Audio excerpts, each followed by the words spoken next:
오늘 말씀을 같이 보십시다. 빌립보서 4장 6절로 7절 말씀. 빌립보서 4장 6절로 7절 말씀. 아무것도 염려하지 말고 다만 모든 일에 기도와 간구로 너희 구할 것을 감사함으로 하나님께 아뢰라. 그리하면 모든 지각에 뛰어난 하나님의 평강이 그리스도 예수 안에서 너희 마음과 생각을 지키시리라. 아멘.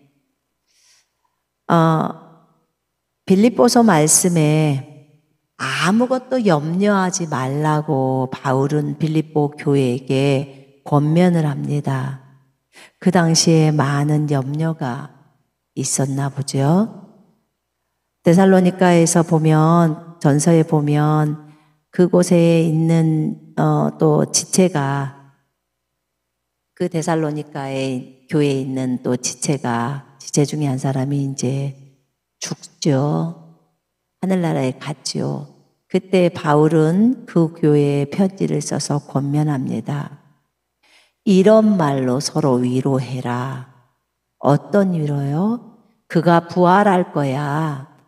그가 새로운 육체를 입게 될 거야. 주님 오실 때 그때 새롭게 만나는 거야. 그러니까 슬퍼하지 말고 이런 말로 위로하라 라고 바울은 데살로니가 교회에 편지를 씁니다. 그런 것처럼 바울은 빌립보 교회에 편지를 써서 이렇게 말합니다. 아무것도 염려하지 말고 다만 모든 일에 기도와 간구로 너희의 구할 것들을 하나님께 감사함으로 알려지게 해. 그리하면 모든 지각을 초월하시는 하나님의 평강이 그리스도 예수 안에서 너희의 마음과 생각을 지키실 거야. 아멘. 여러분, 우리에게 때로는 엄청난 큰 고난들이 옵니다. 폭풍우가 몰아쳐요. 그럴 때 가장 중요한 것은 그리스도의 평강이라는 생각이 들었어요. 그리스도의 평강이 우리의 마음과 생각을 지키신다는 거예요. 그 평강은 우리의 지각을 초월해버리는 평강이에요. 우리의 지각을 초월하는 하나님의 평강이죠. 그 평강이 우리의 마음과 생각을 지키신다고 주님은 말씀하고 계십니다. 이번에 어려움을 겪은 또 지체들이 있고 부모들이 있고 있을 겁니다. 저도 이곳에 있으면서 되게 마음이 많이 아팠고 그랬어요. 이 부분을 기도하면서 주님 앞에 어떻게 저들을 위로해야 합니까? 라고 했을 때 주님이 내 말을 통해서 위로해라. 어떤 말이요? 라고 했어요. 그랬을 때 데살로니가에서 바울이 무엇이라고 살아있는 형제 자매들에게 말했느냐? 이런 말로 위로하라고 하지 않았느냐? 주께서 호령과 천사장의 소리와 나팔 소리로 함께 이 땅에 내려오실 때 그리스도 안에서 죽은 자들이 일어난다, 부활한다. 그 다음에 살아남아 있는 우리가 공중으로 끌려 올라가서 주님과 함께 만난다. 그러기 때문에 이런 말로 위로해라 라고 하셨어요. 그래요, 살아나는군요. 그들과 다시 만나는군요. 우리가 보통 사람이 죽거나 그럴 때 영원히 헤어진다고 생각을 해요. 그런데 성경적인 관점을 가지라고 하셨어요. 성경적인 관점을 가져라. 잠깐 이별이야. 잠깐 헤어져 있는 거야. 그리고 다시 만나는 거야. 제가 작년에 미국에 갔었을 때요. 참 희한한 장면들을 보게 되었어요.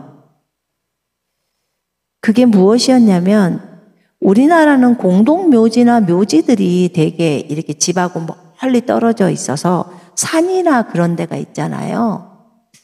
그런데 미국에서 보니까 그런 묘지가 이렇게 교회 뒤쪽이나 뭐 앞쪽이나 또 집하고 가까운 쪽에 있는 것을 발견하게 되었어요. 그래서 어떻게 된 거지? 왜 여기는 이렇게 됐지? 사람이 혹시 죽으니까 사람에 대한 어떤 무서움이나 이런 것들이 없는 건가? 그 다음에 아니면 어떤 인식들이 들어갔나? 라고 생각을 했어요. 그런데 보니까 그들의 사고 속에는, 미국 사람들의 사고 속에는 기독교적인 사고가 기본적으로 깔려 있어서 어릴 때부터 사람이 죽거나 했을 때도 사람이 그 무덤에 들어가기 전까지 사람의 시신도 볼 수 있고 그냥 이렇게 안에서 이제 뚜껑 열어놓고 볼 수 있고 이렇게 다 하면서 서로 뽀뽀도 하고 이렇게 빠이빠이도 할 수 있도록 그렇게 하더라고요. 그러면서 그들이 왜 교회 앞마당에 또는 집 앞에다 그렇게 사람들을 묻고 하는지, 왜냐하면 그들의 사고 속에는 그들은 부활해요. 곧 살아나요. 멀리 가 있지 않아요. 이 개념이 있더라고요. 이게 사고의 차이구나, 생각의 차이구나를 발견하게 되었어요. 그렇구나. 근데 우리는요. 우리는 어렸을 때부터 사람이 죽잖아요. 그러면 되게 무서워하고 어릴 때부터 무서운 얘기들을 많이 막 귀신에 대한 얘기도 들려주고 무서운 얘기들을 많이 들려줬기 때문에 사람이 죽으면 그 사람을 산에다 갖다 묻고 그리고 다시는 보지 않으려고 하고 하는 그런 무서움들이 어릴 때부터 많이 인식되어져 왔다는 생각이 들었어요. 그런 생각들이 많이 인식되어져 왔고, 그래서 오히려 죽은 사람에 대한 그것들이, 그 미국 사람이나 이런 그들의 생각과 우리의 생각이 다른 것 같다는 생각을 하게 된 거예요. 그리고 또 한 가지는, 저희도 어렸을 때, 저는 이제 시골에서 섬에서 자랐잖아요. 그래서 사람들이 돌아가시면 무조건 그 사람들의 옷을 다 태웠어요, 그날. 그 사람 장례를 치를 때 그 사람이 즐겨 입었던 옷들을 태우고 그 다음에 그들이 썼던 물건들을 갖다 버리고 그렇게 했단 말이에요. 그리고 그 사람에 대해서 빨리 잊어버려야 한다고 생각을 했어요. 잊어버려야 한다고 생각을 해서 물건들도 태워버리고 옷도 다 버리고 막 이렇게 했단 말이에요. 그것이 마땅한 것 마냥 그렇게 제가 배워왔어요. 그렇게 이제 어릴 때부터 들었어요. 그것이 이제 빨리 잊어버리는 거라고 이제 부모님으로부터 배운 거죠. 그랬는데요. 이번에 주님이 이제 저한테 새롭게 가르쳐 준 게 있었어요. 새롭게 가르쳐 준 것이 무엇이었냐면, 이제 저는 이제 터키에 있기 때문에 터키에서 주님과 교제를 할 때 주님이 알려주더라고요. 그러니까 제가 그 생각을 다 깨는 거예요. 다 버리는 거예요.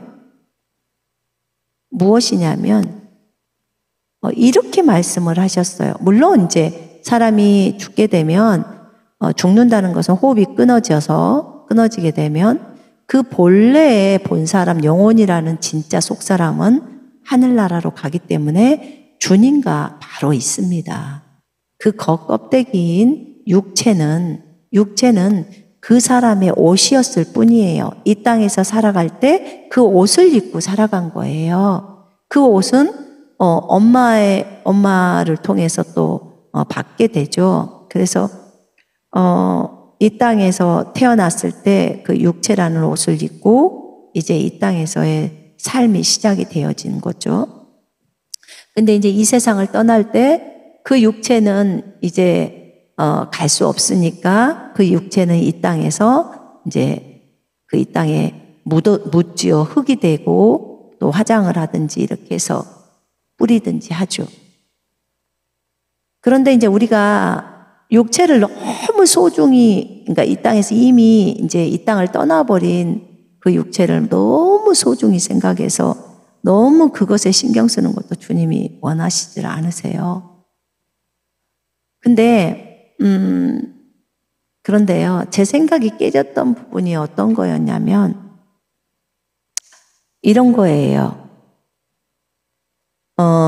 저한테 주님이 이렇게 질문을 했어요. 이런 감동이 왔어요. 만약에 네가 이곳에서 순교를 한다면, 네가 여기서 죽는다면,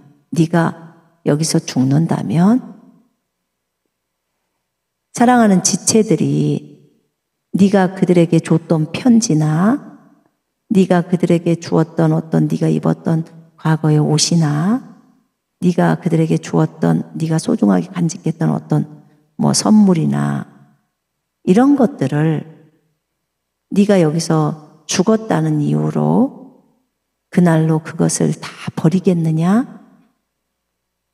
그리고 네가 주었던 그것을 소중하게 간직하고 있었고 또 기름 부음이 있어서 입었고 이렇게 간직하고 있었던 것을 네가 그날 순교했다고 죽었다고 해서 너 죽었으니까 손선미 자매가 죽었으니까 이거 다 버릴 거야 하고 그날로 다 버릴까?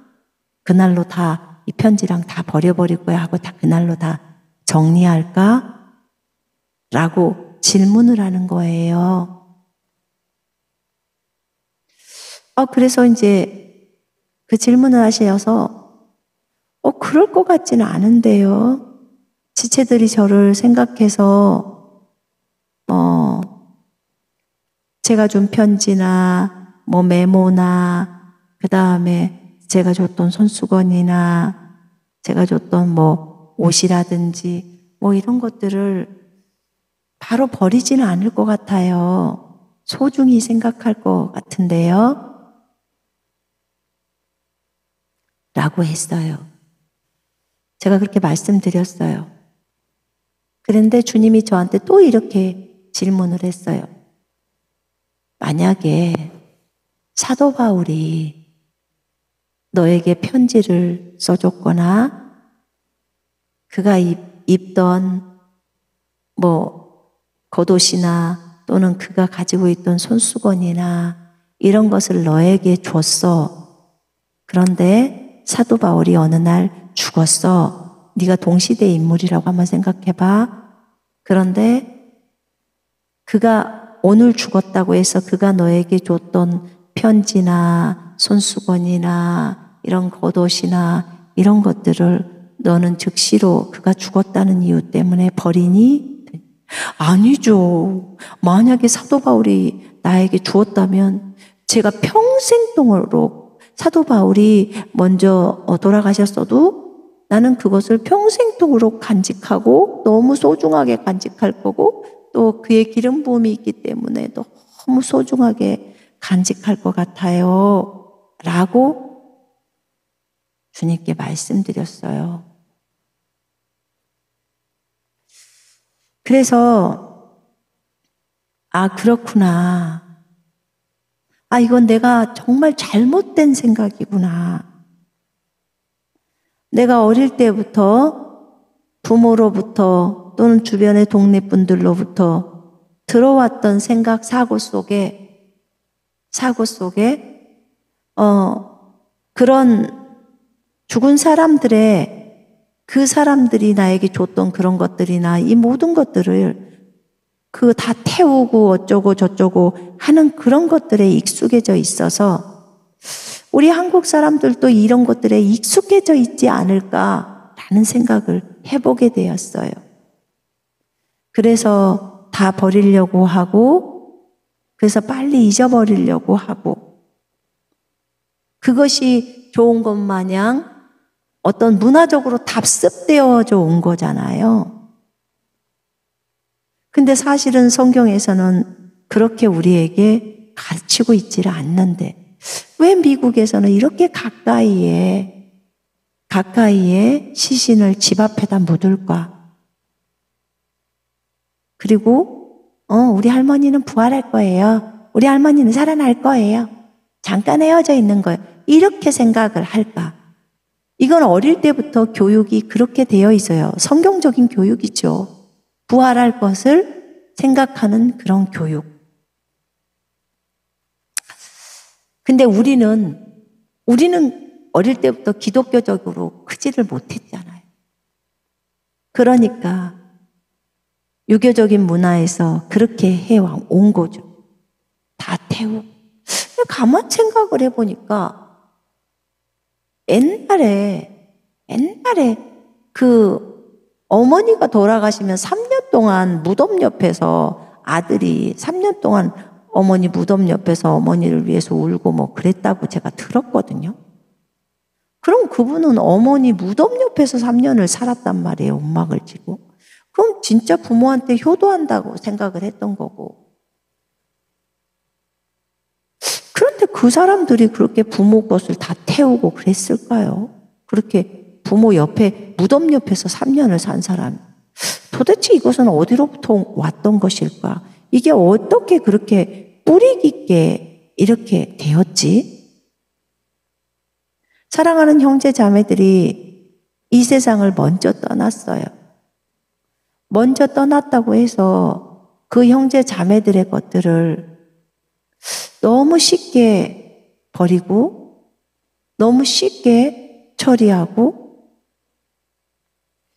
이런 것들에 대해서 제가 이제 주님으로부터 받았던 거 이번에 처음으로 그걸 안 거예요. 왜냐하면 저도 동일한 과거의 생각들을 가지고 있었기 때문에. 근데 이걸 보면서 하나님의 방법은 어떤 것일까? 근데 이제 주님이 가르쳐 준 거죠. 어떻게 해야 성경적으로 이 부분에 있어서 처리가 되어지는 것일까? 그것에 대한 이제 관점도 있었을 거고요. 하물며 우리는 그래도 물론 먼저 믿음의 길을 걸어왔으니까 후배들인 젊은 사람들이나 또 나이가 저보다는 어린 사람들에게 그 어떤 영적인 것들을 알려줄 수 있어야 되잖아요. 그리고 또 그런 사람들에게 제가 어떤 손수건이나 편지를 주었을 때 아주 작은 거지만 부부일 때 또는 부모와 자식지간일 때 그럴 때는 어떻게 해야 될 것인가? 그거는 더 끈끈하잖아요. 더 깊은 사랑이 있었던 사람들이잖아요. 그죠? 그래서 이런 생각을 하면서 주님께 여쭙을 때 주님이 저에게 알려준 거예요. 유품들을 정리하면서 우리 모두가 배워야 할 것 같아요. 저는 이번에 배웠어요. 그렇구나. 내 과거에 부모로부터 배웠던 것과 성경적인 관점은 정말 달랐구나. 그 자매들이 입었던 옷들도 다 기름 부음이 있었을 것이고, 그죠? 하나님을 갈망하면서 걸어갔으니까 그런 것들이 있었을 텐데 그런 생각이 들었고요. 저는 이들과 잠깐 동안이지만 헤어졌지만 또 그들이 또 하늘에서 예배를 드리고 있고 우리는 이 땅에서 같이 또 같은 시간에 예배를 드리고 또 예배 현장들을 또 그쪽에서 다 보고 있고 그래서 떨어져 있다는 생각이 들지를 않았어요.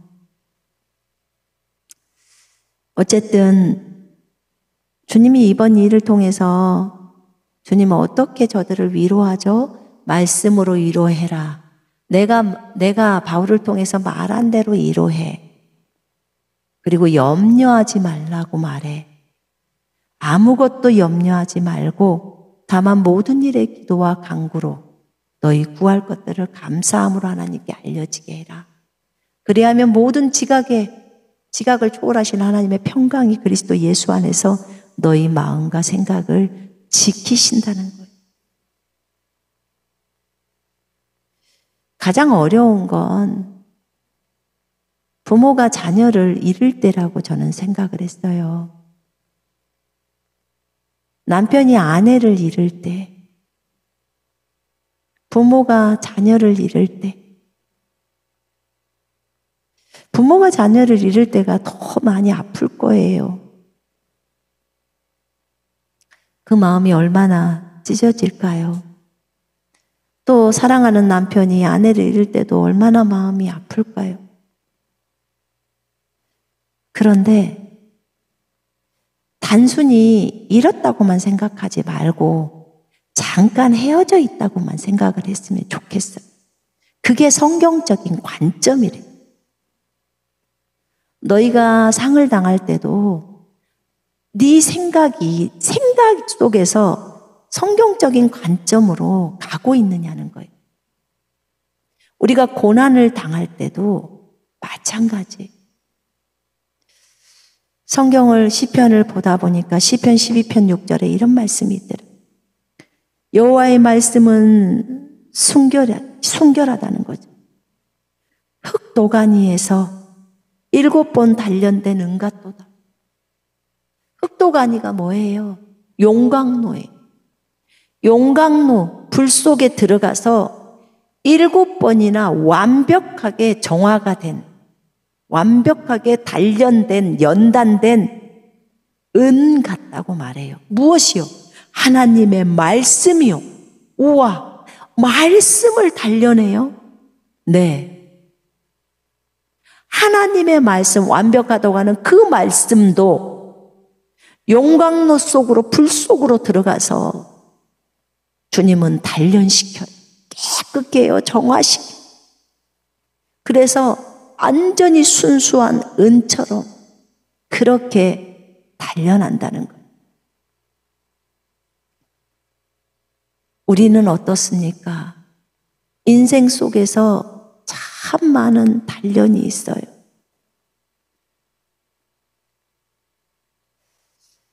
결국은 인내는 연단은 결국은 소망을 낳지만 경건이 있잖아요. 이 과정 속에서 우리가 우리의 불순물인 욕심들, 또 우리가 버려야 할 것들, 그것들을 다 걸러냅니다. 순수한 마음으로, 불순물이 조금도 끼어서는 안 되기 때문에 순수한 마음으로 하나님 한 분에게만 고정되고 그분 자신 한 분만 남게 하려고 내 마음에서 다른 어떤 우상도 있지 않게 하고 내 마음에서 어떤 것도 남지 않고 오로지 주님 한 분만 그 사람에게 있게 하시려고 하나님께서는 연단, 단련이라는 것을 또 사용하십니다. 용광로를 사용하시는 거예요. 어찌 우리가 하나님의 그 뜻을 다 알 수 있을까요? 저는 다 모른다고 생각합니다.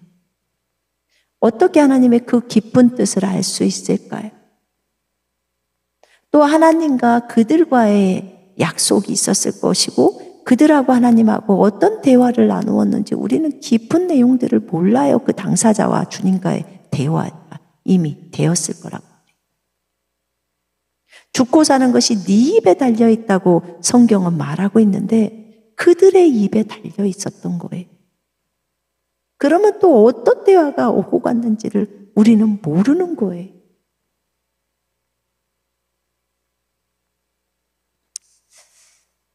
그래서 우리가 주님에 대한 원망이나 불평함이 있어서는 안 돼요. 여러분, 우리는 인생 속에서요, 이 많은 용광로들을 거치면서 무엇을 배우냐면, 저는 이거밖에 배워지는 게 없던데요. 가장 최종적인 배움은 주님은 선하시다. 주님은 자비하시다. 주님은 사랑이시다. 주님은 신실하시다. 주님은 거룩하시다. 주님은 은혜로우시다.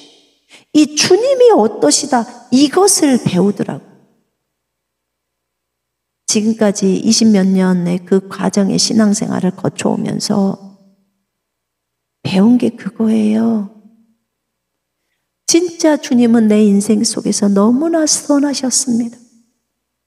정말 저도 위기 가운데 여러 번 있었죠.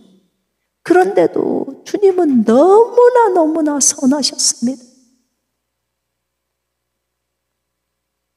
정말 평생에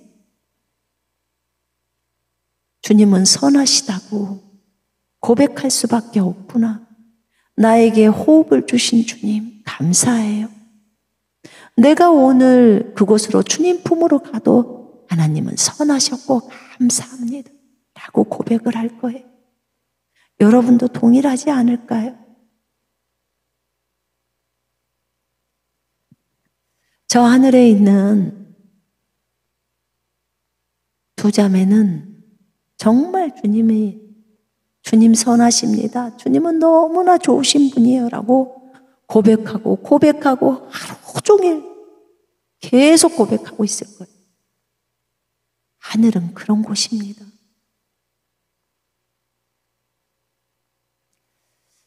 우리가 인생 속에서 많은 부분을 몰라요. 정말 아는 건 아주 작습니다. 정말 작아요.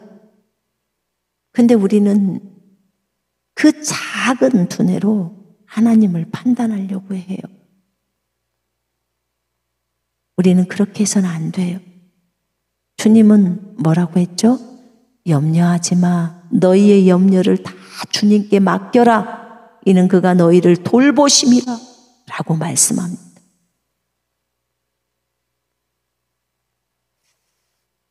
모든 것이 하나님의 온전하신 뜻대로 온전하신 뜻을 따라 다 되면 좋죠. 그러나 우리의 인생은 또 우리가 어느 부분을 선택을 해서 들어간단 말이에요. 하나님은 허락하십니다.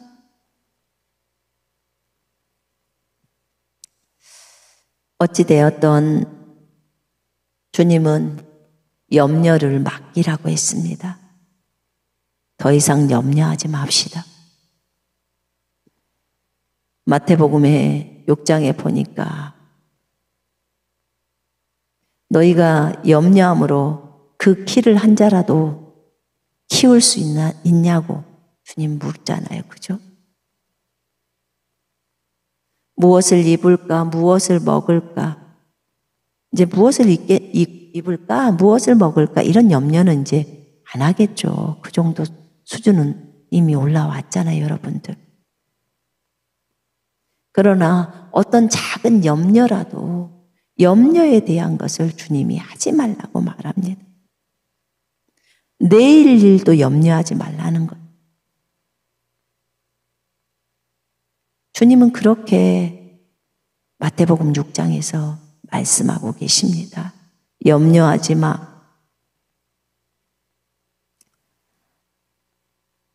가장 중요한 것은 모든 것을 해결하실 수 있는 분이 우리 속에 들어와 계신다는 거예요. 우리가 오늘 이 세상에서 삶이 맞춰져서 간다 하더라도 하나님 감사해요. 이것이 하나님 보시기에 가장 좋으신 것입니다. 더 많은 삶을 살지 않더라도 주님 보시기에 가장 아름다운 것입니다. 이 땅에서 나로 하여금 주님을 섬길 수 있게 해주신 주님 감사해요. 제가 또 그곳에서 주님을 뵙겠습니다. 주님 늘 나와 동행해 주시고 나를 인도해 주시고 이끌어 주셔서 감사합니다. 호흡이 있는 그 순간까지 주님이 이 땅에 허락하신 순간이었습니다.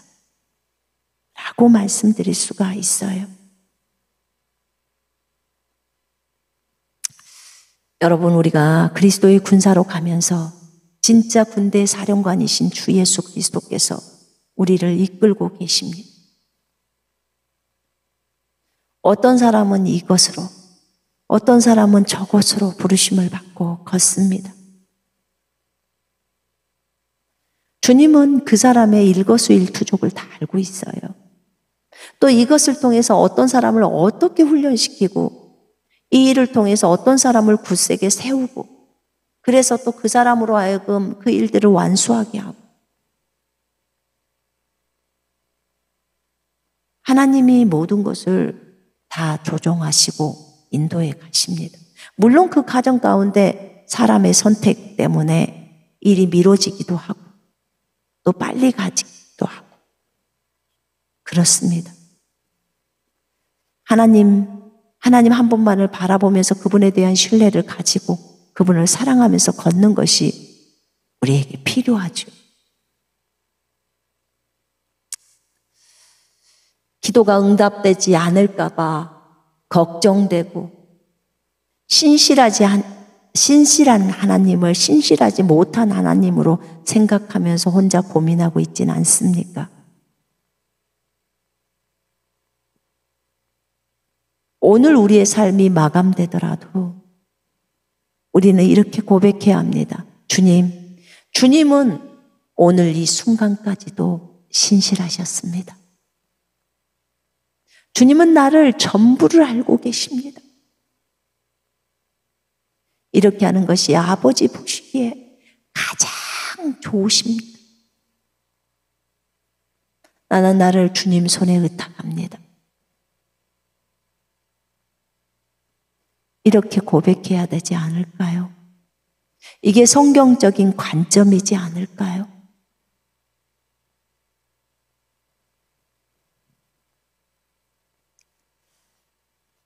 여러분, 염려가 들어옵니다. 어떤 사람들에게는. 물론 우리도 자잘한 염려들이 있지요. 그런데 그럴 때 주님께서 작은 염려도 주님께 맡기라고 했습니다. 그럼 맡겨야 합니다.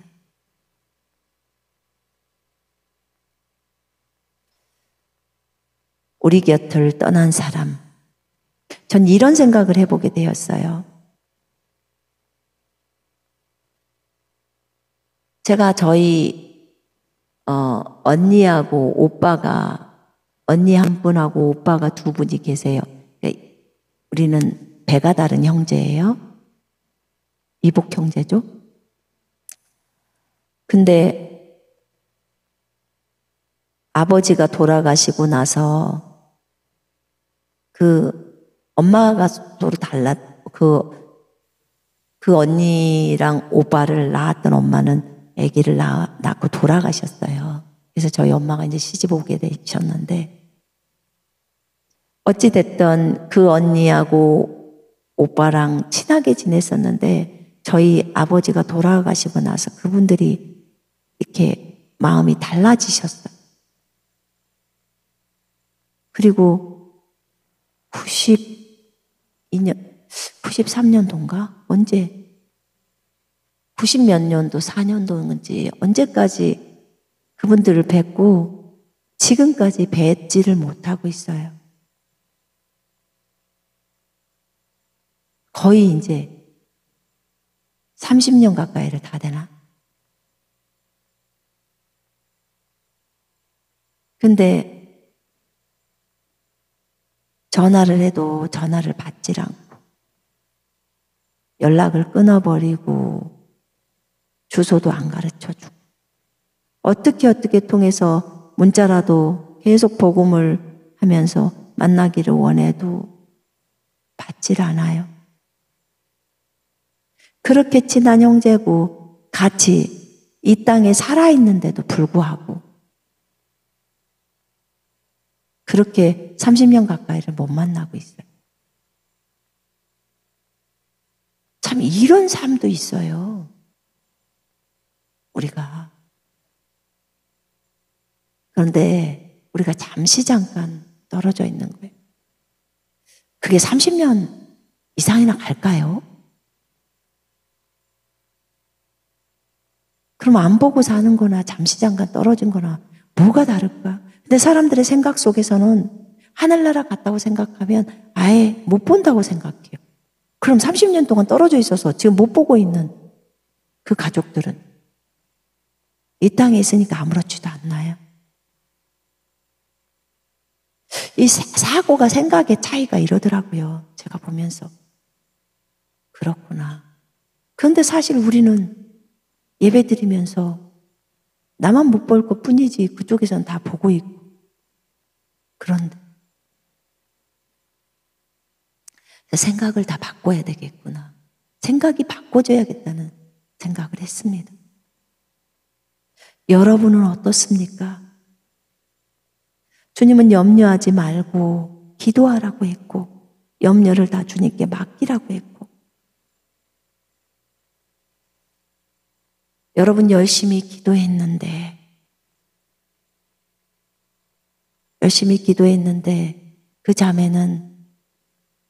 그 자매가 살아나지 않았어.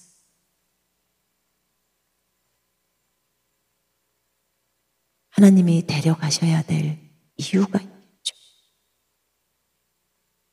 또 그 자매랑 주님이랑 어떤 대화를 나누었는지도 우리는 모르고요.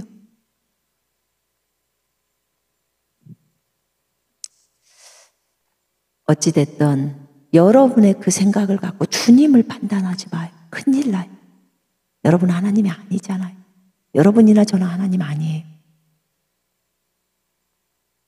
우리는 그분께 순복하는 그분의 아들, 딸들이고, 그리고 그분의 종이.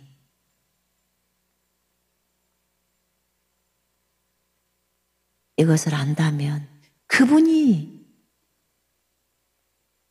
그 천국 간 딸의 그 마음을 더 깊이 아는 거고, 최고로 깊이 아는 거고, 더 많이 알아. 그래서 이 땅에 잠깐 떨어져 있기 때문에 섭섭할 수는 있어요. 그러나 여러분 생각해 봐요. 그곳에 있는 사람은요, 행복 빵빵이에요. 너무 행복해요.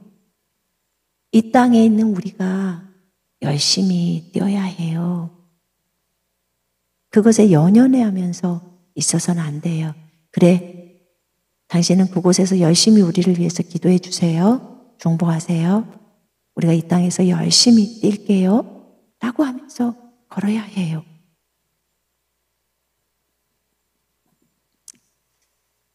하나님 원망하지 말고 불평하지 말고, 아마 그곳에 있는 자매가 그렇게 얘기할걸요. 하나님 원망하지 마요. 하나님 신실하셨어요. 하나님 선하셨어요. 하나님 너무 나에게 자비로우셨어요. 라고 고백할걸요. 하나님 오해하지 마세요. 라고 여러분에게 권면할 거예요. 정말 그분은 너무 좋으신 분이거든요. 자신의 아들을 이 땅에 보내서, 그리고 우리를 위해서 죽이신 사람. 우리를 사랑해서 자신의 아들을 죽이셔. 그래서 우리를 건지신 사람.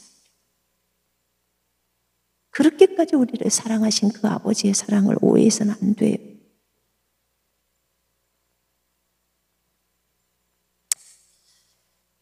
그걸 생각해 보시고 하나님 앞에 감사함으로 기도를 하라고 해. 염려하지 말고 감사함으로. 하나님 감사해요. 저에게 생명 주시고 하나님에 대해서 오해하지 않게 해주시고 이끌어 주신 거 감사해. 기독교인들은요, 몸에서 떠나잖아요. 잠이 들잖아요. 죽음이라고 말하죠. 그러면 이 사람이 기독교인인지 아닌지를 볼 때 다 웃고 죽어요. 미소가 있어요.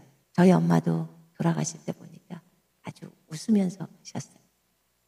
근데 그럴 수밖에 없는 게 천사가 딱 데려가는 거예요. 얼마나 좋아요. 우리도 행복한 곳으로 가고 싶다 그러잖아요. 우리가 천국에 대한 소망을 갖잖아요.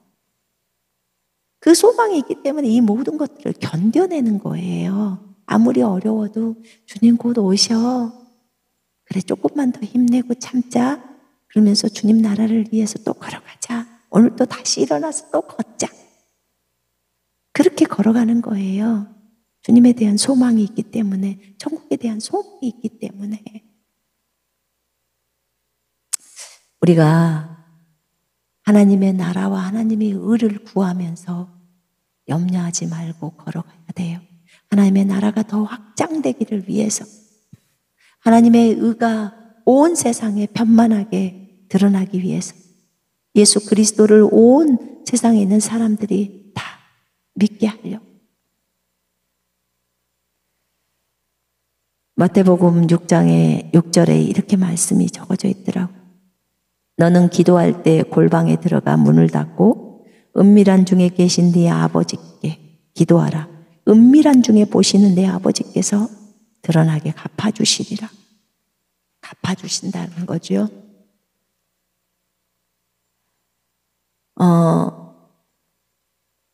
여러분, 우리가 기도할 때 하나님 앞에 지금 염려하지 말고 기도하라고 했잖아요. 기도할 때 골방에 들어가서 은밀하게 보고 계시는 그분께 기도하고 아뢰는 거예요. 그러면 그분이 그 기도를 들으시고 응답해 주시는 거예요. 제가 여기 터키 와 보니까요, 터키도 신기하더라고요. 여기는 돌관을 하더라고요. 그래서 돌관을 해서 여기도요, 마을 안에, 그 도심 안에요, 이런 공원이 있어요. 나무가 있는 이런 공원들이 있는데, 저게 뭘까? 저 공원들이 있는데. 그런데 그 공원에요, 다 무덤이에요. 근데 무덤이 돌관을 해놔서, 몰랐는데 나는 돌관 안에다 그냥 사람을 집어넣고 그냥 뚜껑만 덮어서 그냥 공원 안에다 놔두는 줄 알았더니, 물론 그 밑에 땅 밑에다 묻는다는데, 그리고 돌관을 해서 이렇게 놔두는데요, 굉장히 무덤하고 가까워요. 집하고 다. 그래서 이게 어느 때부터의 그걸로 자리 잡았는지는 모르겠지만, 그것에 대한 시체에 대한 무서움이나 이런 것 자체가 없는 것 같아요. 그런 게. 왜냐면 이 땅이, 처음에 이 터키라는 땅이 원래 바울이 여기서 사역을 했고 사도 요한이 여기서 사역을 했잖아요. 저희가 지금 에베소에 이제 그 인터넷 한가족교회 그 센터를 세웠잖아요. 그 센터 건물이 있잖아요. 근데 이번에 샀는데, 그런데 그 건물에서 조금만 걸어 나오면 사도 요한의 그 교회, 사도 요한 기념 교회도 있고, 거기에서 사도 요한 무덤이 있거든요. 그리고 또 마리아랑 같이 사도 요한이 마리아를 모시고 살았으니까 예수님이 너희 어머니다라고 했을 때 이제 요한이 모시고 가잖아요. 그런 것처럼 이 터키 땅에서 살았어요. 그것도 에베소에서 살았단 말이에요. 근데 저희가 에베소 지역으로 들어간 거예요. 그곳에 또 건물을 준비하고. 하나님의 계획이 있거든요. 그래서 그렇게 했거든요. 근데 저희가 이 땅을 밟으면서, 기본적으로 기독교의 문화가 있던 곳이기 때문에 그 기름 부음이 있잖아요. 여기서 사도 요한이 묻혔는데, 사도 요한의 기름 부음, 사도 요한이 사랑의 기름 부음이 얼마나 센 사람이었어요. 저희 아들이 천국 가서 사도 요한의 옷을 집다가 꼬꾸라졌다고 하잖아요. 너무 기름 부음이 세서. 근데 사도 요한의 시신은 여기가 있었어요. 근데 모세의 시신 때문에 그것을 가져가려고 그렇게 마귀가 했던 것처럼 여기에 기름 부음이 얼마나 있겠어요. 강하겠죠. 아니 2000년이 지났는데요, 엘리사 보세요. 죽어가지고 1년 전에 무덤에다 넣어놨는데 어떤 시체가 엘리사에게 딱 닿으니까 일어나 버리잖아요. 살아나 버리잖아요. 1년이 지났음에도 불구하고. 2000년이라고 그게 없어지겠어요? 그래서 기본적으로 기독교의 문화들이 자리 잡고 있었던 거잖아요. 그러니까 부활에 대한 게 있고, 제가 버가모 교회 거기를 가봤을 때 보니까 그 예배당 바로 옆에가 다 무덤들이에요. 근데 이제 유대인들 무덤들이 많더라고요. 유대인들이 엄청나게 그 당시에 많이 왔던 거예요. 이곳으로 넘어왔던 거예요. 예루살렘 교회 박해가 있었으니까. 그러면서 그들은 전혀 교회 바로 앞마당에 다 무덤 있는 장소죠. 그러니까 제가 교회를 가보면요. 7교회를 돌면서 봤던 것이 뭐냐면 교회 거기 마당 앞에 다 돌관들이 있었어. 관이 있더라. 돌로 된 관. 뭐 이름들 써져 있고 뭐 다 헬라어로 이렇게 표시가 되어 있었죠. 2000년이 넘는 시기인데도 그 돌관이 그대로 있어요. 돌이기 때문에 별로 이렇게 훼손이 안 됐죠. 근데 7교회를 다 돌았을 때 그랬어요. 아, 그렇구나. 제가 여기 시린제라고 있어서 시린제라는 어떤 포도를 용사를 많이 하는 데가 있다고 해서 엊그저께 갔다 와봤거든요. 근데 거기도 예배당이 있는 거예요. 보니까 우리가 7교회 돌 때처럼 그런 형태의 예배당이에요. 그러니까 그런 것도 다 예배당이 있고 집이 바로 있고 그럼 주변에는 뭐 그런 관들이 있겠죠? 그래서 이 초대교회 성도들은 곧 부활한다. 이 지체가 곧 예수님 오시면 부활한다를 갖고 있었기 때문에 그 시신에 대한 두려움도 없었고 그런 것들이 없었죠. 그 개념을 제가 설명하고 싶어서 하는 거예요.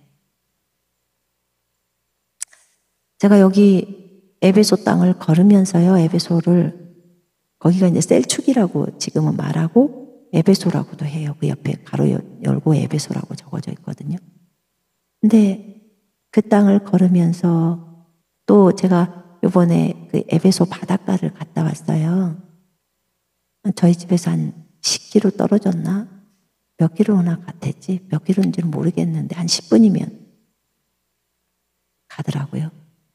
근데 이곳에 바울이 배를 타고 이렇게 해서 에베소로 왔다고 생각하니까 너무 감격이고 어떻게 내가 2000년 전에 바울이 있었던 그 현장을 걸으면서 이렇게 직접 그곳을 걸으면서 또 요한이 있었던 그곳을 걸으면서 요한이 만졌던 돌들 또 앉아 있었던 곳들 이런 데 동일하게 앉으면서 걸으면서 마음이 너무 기쁘고 행복하고 우리가 무엇이라고 2000년 전에 그 사도들이 있었던 이 현장 속에 우리를 두시는지 이 은혜가 너무너무 큰 거예요. 너무 감사하고 여러분도 이곳에 오셨으면 좋겠어요.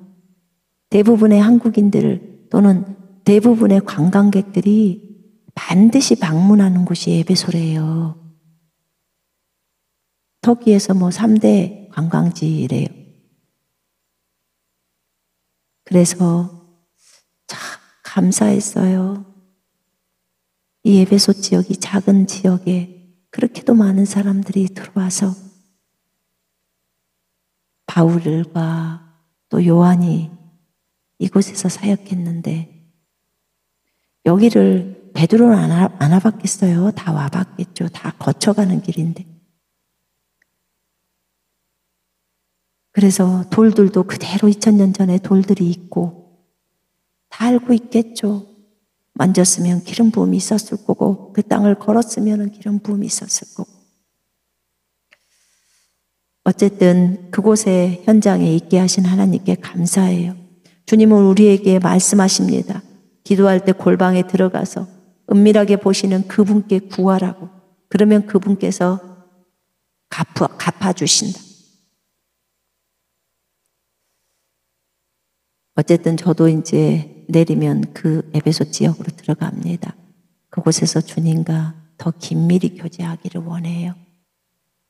정말 2000년 전에 사도들이 걸었던 그곳에서 그들이 주님과 교제하면서 양육하고 했던 그곳이잖아요. 그곳에서 더 깊이 주님과 교제하면서 하나님의 온전하신 뜻이 이루어지기를 구하면서 또 부흥이 일어나기를 기도하면서 이제 준비를 해야 되지 않을까 하는 생각이 들었습니다. 사랑하는 여러분, 모든 염려를 주께 맡기십시다. 더 이상 여러분과 제가 염려해야 될 게 없어요. 주님이 총쥐를 하고 계세요. 주님이 하시는 모든 일은 옳으십니다. 이거 인정하면 여러분 편안하게 갈 수 있어요. 왜 주님이 이렇게 하셨을까? 주님 보실 때 옳으셔요. 내가 어떤 죄 가운데 있지 않고 내가 어떤 것들을 잘못 육신적으로 선택하지 않았다면 하나님이 하시는 모든 일이 옳으시고 또 그 또한 합력해서 선을 이루셔요. 그것을 믿는다면, 하나님의 선하심을 믿는다면 하나님 하시는 모든 것이 사랑. 하나님이 이렇게 나에게 하셔도 그것은 주님의 사랑이었고요. 저렇게 나에게 하셔도 그것은 주님이 나에게 베푸신 사랑이에요. 이렇게 가버리면 주님에 대한 오해가 1도 없어요. 그렇게 되면 마귀가 여러분을 뚫고 들어오지를 못해요. 여러분, 하나님에 대한 신뢰를 잃지 마십시다. 하나님하고 싸우려고 하지 마요. 절대로. 그분은 여러분을 만드신 창조주예요. 컵을 만드신 주인에게 나를 왜 이렇게 만들었냐고, 왜 이렇게 나를 하냐고 그러면 그거는 주인 마음이에요. 주인이 우리를 이렇게 쓰시고자 원해요. 그러면 주인이 그렇게 하시겠다는데 당연히 주인께 내어드려야죠. 주님, 내 딸을 왜 이렇게 하셨나요? 내 아내를 왜 이렇게 하셨나요? 그 딸, 네 딸 아니고 내 딸이야. 내가 만들었어. 내가 주인이라고. 내가 너희들을 더 강하게 할 수 있고, 내가 너희들에게 더 큰 은혜를 베풀 수 있고, 내가 그 딸에게 은혜를 베푼 거야 라고 하실지 어떻게 합니까? 우리가 생각하는 은혜와 주님이 생각하는 은혜가 다르잖아요.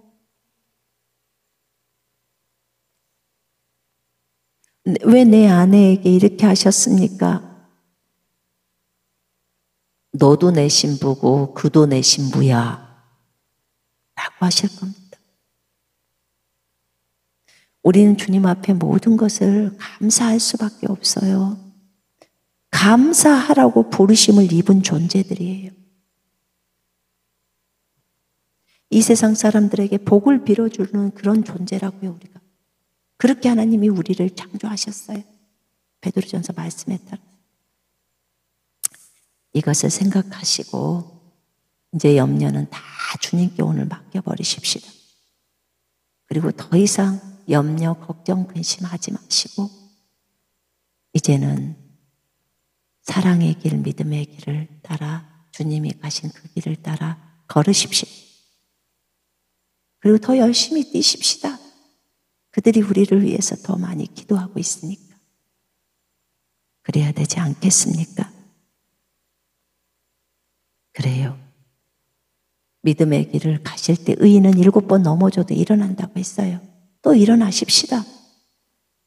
주님이 이 땅에 나에게 남겨둔 그 시간, 최선을 다해서 시간을 써서 주님이 하라고 하신 그 일을 해야 되겠죠. 반드시 주님 사랑하면서, 그분 많이 사랑하면서 그렇게 걸어가십시다. 우리의 입술에서 주님에 대한 불평이 1도 나오지 않을 그때까지 주님은 진행시키실 것입니다. 자신의 말씀조차도 7번이나 단련된 은처럼 용광로 속에 7번이나 집어넣어서 완전히 정화시켜버리는 그런 하나님이십니다. 우리가 그렇게 아름답게 단련될 때 우리를 통해서 예수 그리스도가 드러날 것입니다. 우리가 바라는 것도 예수님만 드러나는 것이지 않습니까? 그럼 장래에 있어서도 우리가 장례를 치를 때도 예수 그리스도가 드러나야 하는 거고, 누군가가 가게를 운영할 때, 장사를 할 때도 예수 그리스도가 드러나야 하는 거고, 교회를 할 때도 예수 그리스도가 드러나야 하는 것이고, 사람과 인간관계 속에서, 학교에서, 삶 속에서 어디서든지 예수 그리스도가 드러나야 되겠죠. 부부간의 관계 속에서도 마찬가지. 그분을 드러내는 삶이 우리가 예수님에 대해서 오해가 없고 그분을 사랑했을 때 또 감사가 넘칠 때 그런 게 드러나잖아요. 그걸 우리가 무슨 강제적으로 하는 것도 아니고 그건 너무 자연스러운 거잖아요. 내가 주님을 얼만큼 아느냐에 따라서 안다는 것이 진심으로 그분이 선하시다는 것을 알면 그분은 진짜로 나의 인생 속에서 내가 고난이 있었어도 그분은 나에게 너무 선하신 분이야라는 것이 진심으로 이해될걸요. 진심으로 알아진단 말이에요. 그때 우리가 성장해 가는 거예요. 그분을 아는 거예요.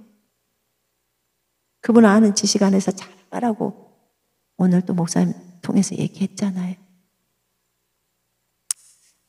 어찌됐든 우리가 예수 그리스도를 평생 동안 알아가는 것 같아요. 저는 지금 모르죠. 저는 아직 자녀하고 헤어져 보지를 않았죠. 자녀를 잃은 부모의 심정을 제가 어찌 다 안다고 표현하겠습니까? 오히려 그분들이 또 저보다도 그 방면에서는 훨씬 더 성숙할 수 있죠. 주님 앞에 주님은 이래도 나에게 선하셨습니다라고 진정한 고백을 그들은 했었으니까요.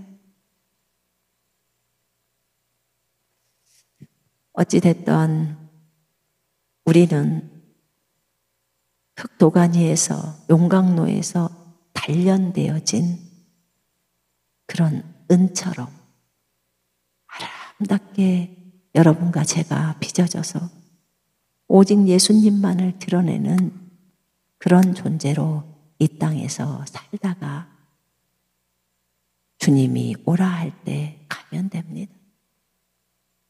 또는 그 전에 주님이 오시면 올라가면 됩니다. 또 이미 갔던 지체들은 이 땅에 부활의 몸을 입고 내려오면 됩니다. 같이 만나면 돼요. 그 시간이 아주 많이 걸릴까요? 아마 그러지는 않을 겁니다. 그날을 기대합니다. 이것으로 제가 여러분에게 위로를 드립니다. 주의 말씀이 그렇게 적어져 있기 때문에 인간적인 것들로 하지 맙시다. 만드신 분이 말한 대로 생각하면서 걸어가십시오.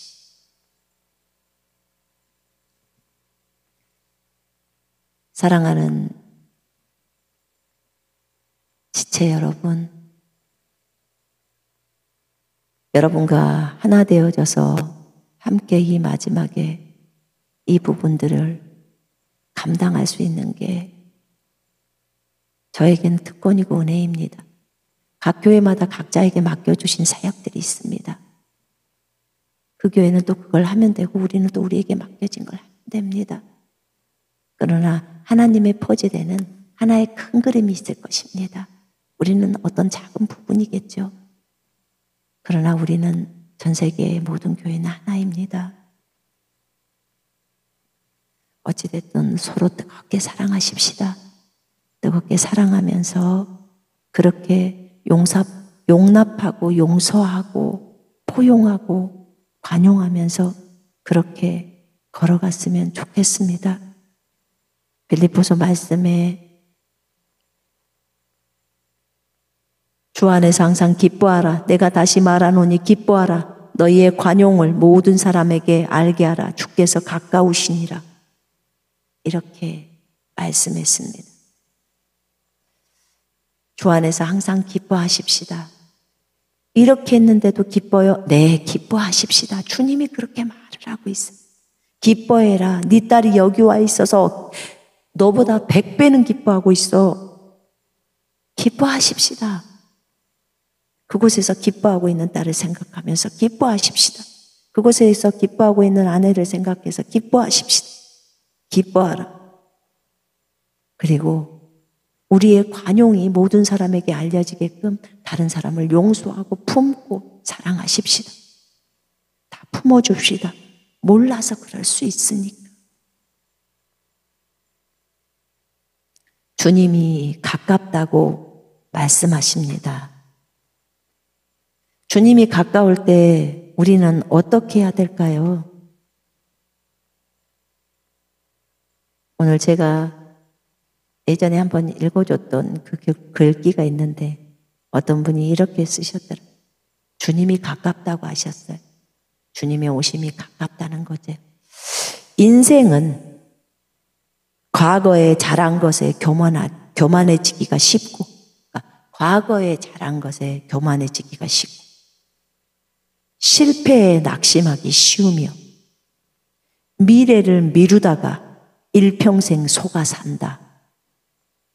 오늘만이 내 날이요. 주님 만날 준비 생활도 오늘뿐이다. 어디서 무엇을 가지고 무엇하다 주님 만날 것인가? 범죄하지 말라. 기도, 성경 읽기 등한히 하고 책임을 게을리하다가 주님 만날까 두렵다. 오늘에 만족하게 살고 준비하라. 어두운 밤 되기 전에 준비하라. 아멘. 주님이 내일을 염려하지 말라고 했습니다. 내일 일은 내일이 염려할 것이 한날의 괴로움은 그날로 족하다. 염려하지 마. 하나님의 나라와 의를 구해. 이렇게 말씀하셨습니다. 이렇게 시를 쓰신 이 예수 믿었던 이분도 오늘을 제대로 살자고 말합니다. 여러분과 제가 이런 사람이 되었으면 좋겠습니다. 기도하겠습니다.